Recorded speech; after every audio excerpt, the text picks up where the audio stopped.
Thank you for being there thus far. I'm not giving any marks for guessing who our artist of the week is today. Is it the lady or the man? Choose your choice. I chose my choose. Is it a human being? Well, we did say at the beginning that he was a he. A he. Exactly. It's a he human being. He's a man being. Yes, so the man being is with us in the studio now, and his name is, well, maybe you know him as Jeje. We call him Ray Adeka. Good morning, Ray. Good morning, good morning. Well, Ray Adeka is widely recognized as Jeje in the Nigerian entertainment scene and is a notable personality in the industry. He was born and raised in Lagos and has made his mark as a skilled filmmaker, actor, and voiceover artist. His moniker, Jeje, became synonymous with his identity following an impressive portrayal of the character of Jeje in Wura, a popular Showmax TV series. Good morning. Good morning. What should I call you, Jeje? You can, it's okay. What population of people call you Jeje as opposed to you? A lot of people call me Jeje. A lot more. I'm most popular for Jeje, so yes. Jeje. And I noticed they always say I was born in Lagos. I wasn't actually born in Lagos, but I get that a lot. I don't know where that came from. Well, I was actually born in Sokoto State. So it's quite an interesting. So you are a true Nigerian. Yes. So I was born in Sokoto Nigerian, State. okay. Born in Sokoto State. Yeah, primary, secondary in school. Lagos. Benue State. Then I was a bit I schooled in Benue.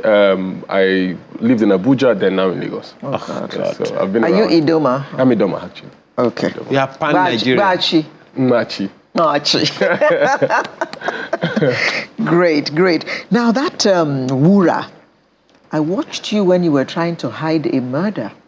Up to that point. There's a lot of murder. Have you been?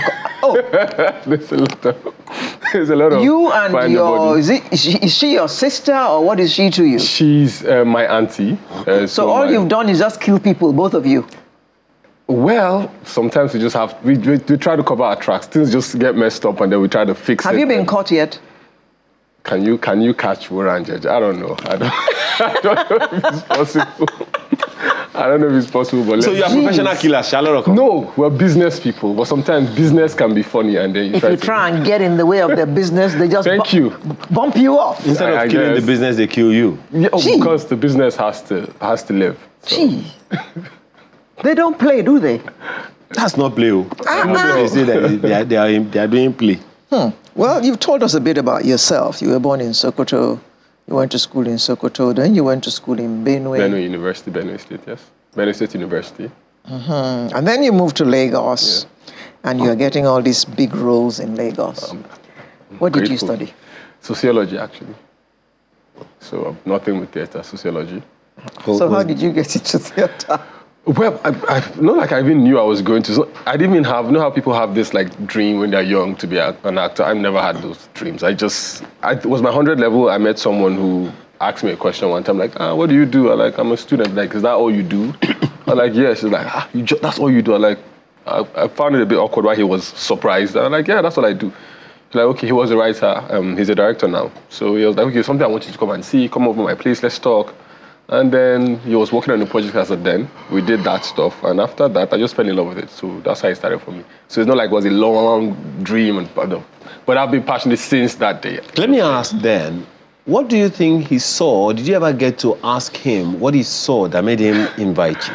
Well, he said that I look like someone that should be doing entertainment. That's what he said. That you just look like someone that should be doing entertainment. I'm like, okay. Don't hate me In for what I whatever want to form. say. Don't hate me for what I want to say, but when I saw you on that screen doing that, little bit, all I saw was Idris Elba. I get that. And I'm Good. grateful. So I'm not alone. I'm grateful. You'll take it. I'll take all I'm of not it. alone. All of it. I'll take all of it. The thing, what to do now is just to work out more for it. Yeah. Look at that guy. That's the guy, you know? Yeah. Look at him. Look at the guy. Yeah, that's me. Thank you. I don't know. Was that you or your Monica? I don't know. That's me. No, that's me not playing the Jeje. character. That's not Jeje. That's a different character. That's actually Agent Gamble. That was Benjamin. Oh yes, that's where you cut the teeth. I understand. With teeth. Okay. Which was your first role? first role, I would say that movie I did with my friend. It wasn't on like a DVD then. It's been a while. And that was my first film ever with that my friend. So, yeah, that was my first film. But the people got to know you a lot more through... Yeah, through Wura, actually. Wura is Wura. the one film that like kind of series actually that kind of like blew the lead over. But before then, I've been doing stuff. But Wura is very big. In what this was Agent Gambo? Gambo, yeah, this is still for African Magic. For African Magic. Okay.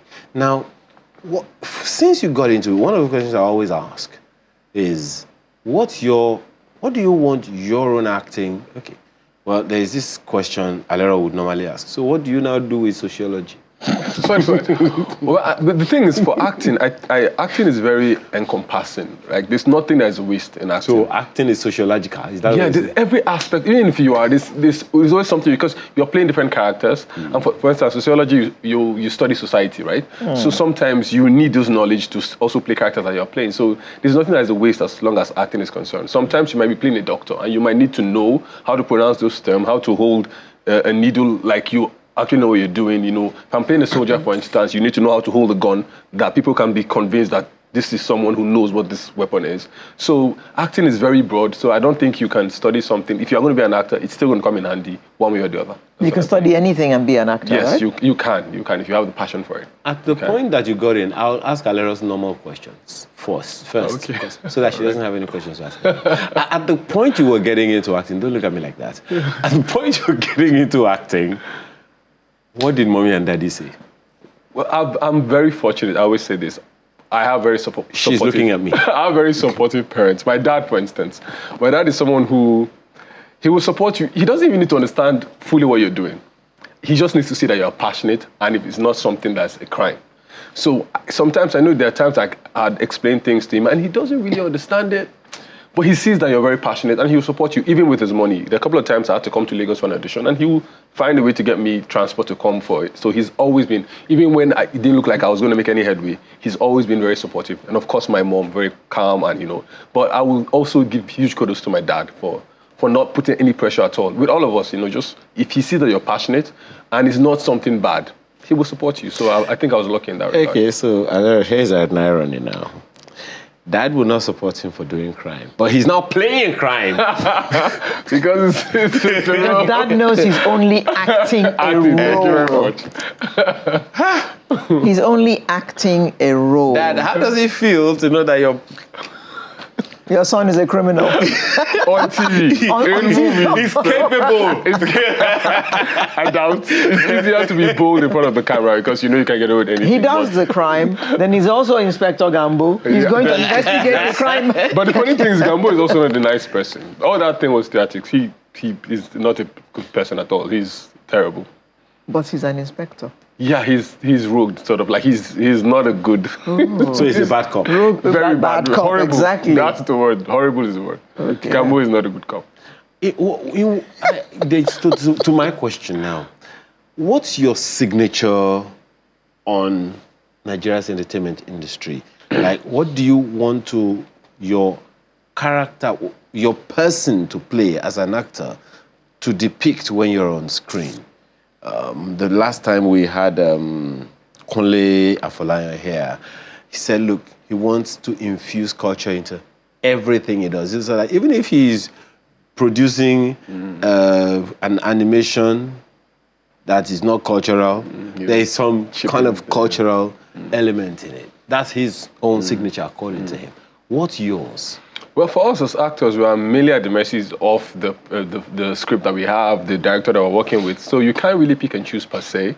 But I try to be authentic, at least. No matter what it is, even if you're playing, you are still Nigerian first, so you still have to have that element. You can't be playing a character and people are like, this is not in Nigerian. Where did this come from? Where did that come from? So you try to be authentic to the role, but we don't have the flexibility to kind of like, as a producer like Kunle Afolayan could do that. We can't really do that. But again, the part you play is have that Nigerianness in it so that people can relate and connect to the character. Suppose this person sounded like a black American or this person is white and this is not, this story doesn't give you that room for that. So that's the best I can do as an actor. I know a person whose character on a particular soap was going in a direction which he didn't like. So he begged to be written off. Yeah. Well, some people are very strongly like that. Some people are, yes. He said they were turning him into a criminal. Oh. You know, it wasn't bad enough that he had got his girlfriend pregnant and her sister as well pregnant at the same time. And he'd been beaten up by his girlfriend's nephew. They were now turning him into a criminal. In addition, and he said, no. This is one too many. One too many, please, I want out. It happens. But what do you make of that? I ask that because it's not only in Nigeria that we have actors that say, I can't play certain roles. I think I've seen an interview where, was it Denzel Washington? Someone saying he's never going to play a kissing role in a movie. Well, which is their own culture. Yeah, well, again, to each his own. I don't know if there's a rule I wouldn't. I always say, no matter what it is, if it's necessary, if it's necessary to the story, because there are some things you put in a movie, are like, okay, why is this? Let's assume it's a sex scene. There's a way it is in the story. What does it do to the story? Yeah, why is it there? Are we just putting it because we want people to see naked bodies? Or is there a reason why this has to? Because, again, art is an imitation of life. The more realistic it looks on screen, the more believable it is. So if you have a couple and blah, blah, blah, these are things that normally happen in real life. But if you're just putting it there and I just see it's just for that, I might have questions like, do we really have to have this here? But if it serves the story, I will do it, as long as it serves the story. How much of Nigeria's Nollywood story do you know? I ask that because I want to ask you, how authentically Nigerian would you say Nollywood movies are? Okay, this has always been, even within the industry, actors, we have conversations like this, like, okay, because there are a lot of stories that are untold. But again, I think where the thing becomes a bit tricky is the business part of it, right? How many people are willing to put their money? Because first of all, it's business. Aside, forget the art, we do it for the art and everything. But the people whose money are in there are looking to make profit. So if you make, let me use the word, serious film, so to say. Not like any film is not serious, but let me say like a very historically accurate film.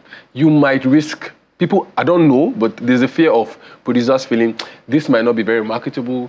You have investors' money tied into this story that you're so passionate about, and then people don't really see it. What do you now do? What do you now tell your investors? So I think that's why most times it's looking like all the films we have are always very entertaining and we're leaving out so many vital stories.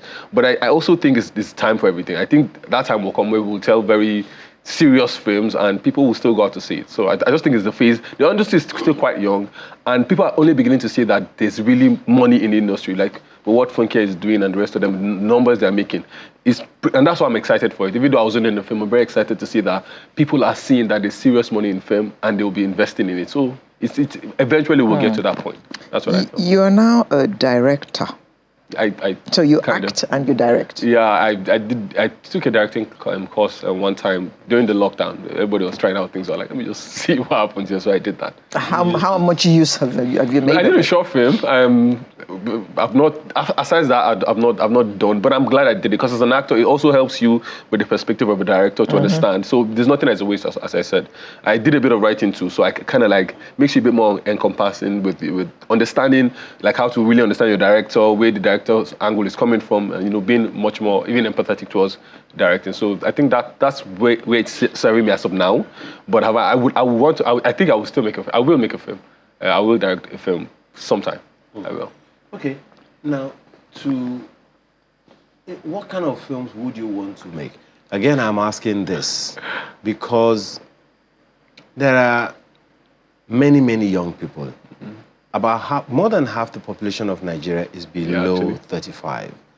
So that's a huge number. That's a huge number, yes. And let's say between 18 and between 16 and say 35 or 40, there will be quite a chunk in the entire population. So that's an army of actors and actresses waiting for you to pick on them to get a job done. So what kind of stories not specifically, what kind of stories about Nigeria should be told that will still be marketable?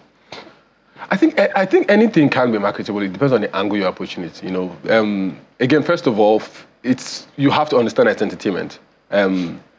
So I feel no matter how a story is, if you can put an entertainment spin to it, I think people will still watch it. So I wouldn't say I wouldn't say there's a particular movie, a story that I want to tell. As long as it's a good story and it has all the elements that makes a good story, I think I will tell it. So I'm not picking and choosing. I think that's what I would say. I'm not really restricted to, okay, I want to only do this kind of thing or that kind of thing. And again, like I said, the industry is opening up so fast and so broadly, and I know that with time, there are some stories that people need to tell. And because even just one incident, you can have like, okay, let me look at the Kaduna riot. I'm pretty sure there's a love story there. Maybe a guy and a girl that got stuck in the house during the, there's always this, there's always like a perspective. Yeah, different perspective, because a lot of people were experiencing different things at different times. So just two people stuck in a house can be a story, while the whole thing is happening outside. They are stuck in this house, and then we have their story being told. So now you're telling a serious story, but there's romance in there. So I think if you can put that spin of entertainment into almost anything, you can put it in almost anything. It just depends on how the producer, the writer, and the director are approaching that particular story. What you said now just reminded me that during the 9/11 crisis, immediately after the 9/11 crisis, a couple got divorced. Oh, wow. Because the wife was watching on the screen. Where are you? And he says, because I'm at work. Wow. The just came down. Why is he so quiet there? And he doesn't understand why. The building just came down. And he said, I'm at work. What do you mean? What do you mean at work? What work? Your office. So that's a tragic event, but that's a comedy. You see what I mean? Like there's a lot of angles you can pick. Just one incident can spiral into a lot of different stories. No, yes. You said you did some writing. Yeah, I did. So are you looking to hone your skills in writing so that you will actually write a movie and then direct it? Of course, I want to do that. Or maybe even act in it. Who knows? Yeah, yes, of course. You can be a triple threat. I say I'm a lazy writer. I love writing. Even till now, I still like to write things down. But I know I will get there. I would like to do that. I would like to start the project, like write, direct, and act in it. That would be a very nice thing to do. I would like to do that. Are you writing anything at the moment? Not at the moment, no. I'm still struggling with my acting, so yeah, I'm still there.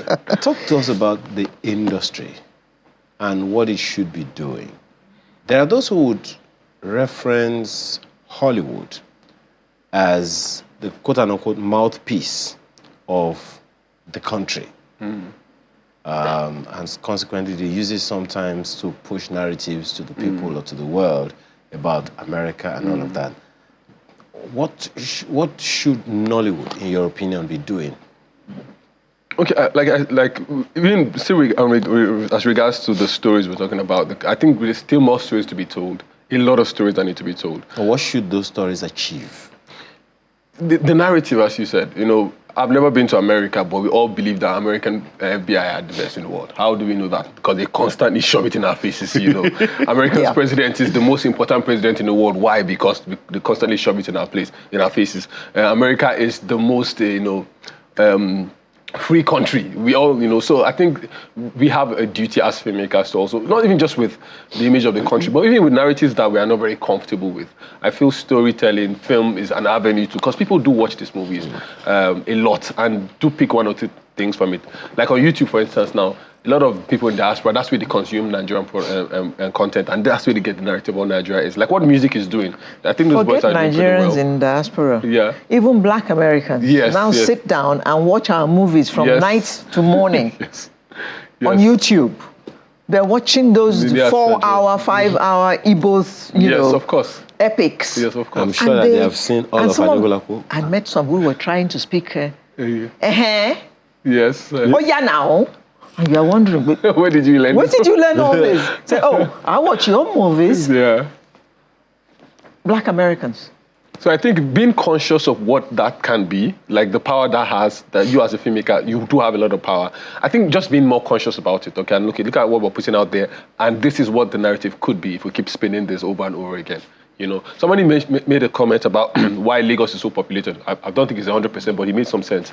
That if you watch all these movies in the East, everybody's coming to Lagos to make it. I don't go Lagos to go make them. Yeah, so with that narrative, Lagos is where everybody. See how you unconsciously spin a narrative. Yeah. Once he's back from the city, which city? Lagos. So like that.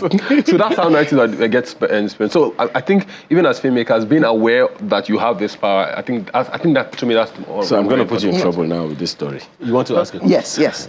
What do you think about Nollywood the quality of movies coming out.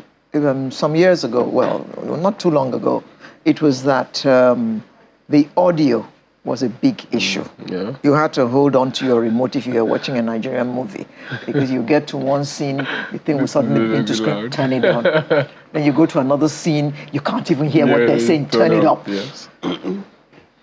Well, I say this is the best time to be in the industry. Nollywood has grown, and in the last 3-4 years, there's been like a huge leap.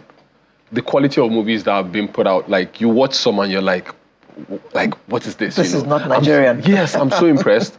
And I'm very, again, like once money is put into an industry, you see it. Because now investors are coming in because they realize that, we can make money here. So of course, the quality is getting better, and I'm excited. I'm very excited for where Nollywood is going. And I'm imagining what will happen in the next 5-10 years. It will be amazing. So we're getting there. So so there are streaming platforms for most of our films. Yes. The Africa Magic, Showmax, Netflix, Prime Video, Premise. and several others that are not as popular. Do you think it's a threat in any way? What if they pack up and say, we're done here? Who's packing up? They. I don't think it's going to be a wise business decision for them to leave. Nigeria is over 200 million people. Yeah. There's a lot of money. They're not doing it because they like us. They're just here because They can make because they can make money. Nobody cares. You know? Yeah, it's about money. It's about money. For every time something happens and a foreign whatever celebrity comes to Nigeria, it's not because they like Nigeria. There's a market here. Let's come in and tap. So that's what it is. So I don't see them leaving. I see more people coming in instead, and more platforms being opened up. I see that happening, not leaving. So what are the opportunities, in your opinion, for Nigerian actors in that space? Now we have a few of them who get called into other international movies. Of course, that won't be the first. Willie Jacob has acted in a number of sitcoms in the UK and one or two RMD. one or two movies in America. I won't ever forget Dogs of War. That's the role. That's the movie that Olu Jacobs played in, and a number of others. RMD has been playing international roles in a number of places here and there. So it speaks to quality that you have to deliver. What are the opportunities for young actors, and what are the challenges that they have to surmount? Like to go international. Again, with these platforms coming in, Prime, Netflix, and the rest of them, it's merging up. Like I even saw recently, Idris Elba is coming to direct something here in Nigeria. I think he has a collaboration with Ebony Live TV. They're doing something for, I think it's a short film. Some Nigerian actors are being featured in some. I think some other actors abroad. You know, but it's Idris Elba, Idris Elba coming to do something here. So like I feel. It's still in out. Just the way our musicians, they are in front, like the music industry is in front. You know, we have Nigerian musicians going to go and who would have thought? Nollywood is closely behind. Yeah, we're following up. So I think we'll get there. It happened with every other industry. Bollywood did it, and the Asians are doing it, you know. So I think we will get there. Because again, we have the numbers. Once the numbers are there and people they can make money there, of course they'll come. How about entry level? From your own experience, anyone who can hold a toothbrush in the bathroom thinks he can act. Do you think there is a need to regulate the entry level into acting? Okay, so for the thing about the industry is, of course, anybody can act, in quotes, anybody can. But doesn't mean you can. Because you feel you can do something doesn't mean. I've been in situations where I'm doing a scene with someone and I can literally see the person shaking. Like the person I can see them shaking. Oh dear. And I'm like, and it's almost cute to see it like, so it's not that easy after all, right? So everybody thinks they can until you have you hear then you realize, lights. it's not as easy as you think. But again, it's an industry that welcomes all. But at some point, your talent it has to match up. If you come the first movie I cast you and you mess up, that's it. I'm not going to cast you again. So if you go around messing up, after a while you're out of the job, then you realize that, well, it's not just for everybody, right? But if you're serious about this thing, you do the trainings that you can, you get better, you watch a lot of movies, you go to film school. I did a training at a film school at some point in my life. You know, I'm hoping to still get more training. That's the one in Jos, right? No, though, in Abuja, actually. Oh, okay. The HDF Film Academy in Abuja. You know, so... Well, we've stopped hearing about the one in Jos. Is it still there? Yeah, How is it doing? because Jos has produced one of the best cinematographers, directors. I mean, that place, the one I think in the film college, and there are two. I think there are two in Jos. I don't know much about it at the moment, but I know a lot of film cinematographers that have worked with that from that school. Like I used to wonder, like, what is it about them? You know, the film culture is quite strong. So yeah, but I don't know. Currently, I don't know what's going on with that place. Well, the only thing we can do is wish you well. Thank you. And trust that the next time we have you here, you'll probably have taken a picture with Idris Elba in front of you. I would love that. There's nothing I can do about it. Don't sorry. I'm on my own. I'll find a way. Ray Adeka, otherwise known as JJ, thank you very much for coming on Sunrise this morning. We wish you all the best. And we wish that you will get a role on that Idris Elba movie. Cast me. Just go and gym well. I will. Thank you very much. Thank you so much for having me. Ray Adeka, JJ, is our last guest on Sunrise for today. We'll bring you a fresh edition next week. Next week being the last Saturday. Oh, it's Holy Saturday, the Saturday before Easter. So we'll bring you an Easter edition. Thank you for being with us. I'm Alero Edu, wishing you a very happy weekend and see you next week. Well, Alero didn't give me Easter chicken, the Christmas chicken, so I'm expecting my Easter chicken. Easter egg. Chicken. Please be advised. Have a wonderful rest of your weekend.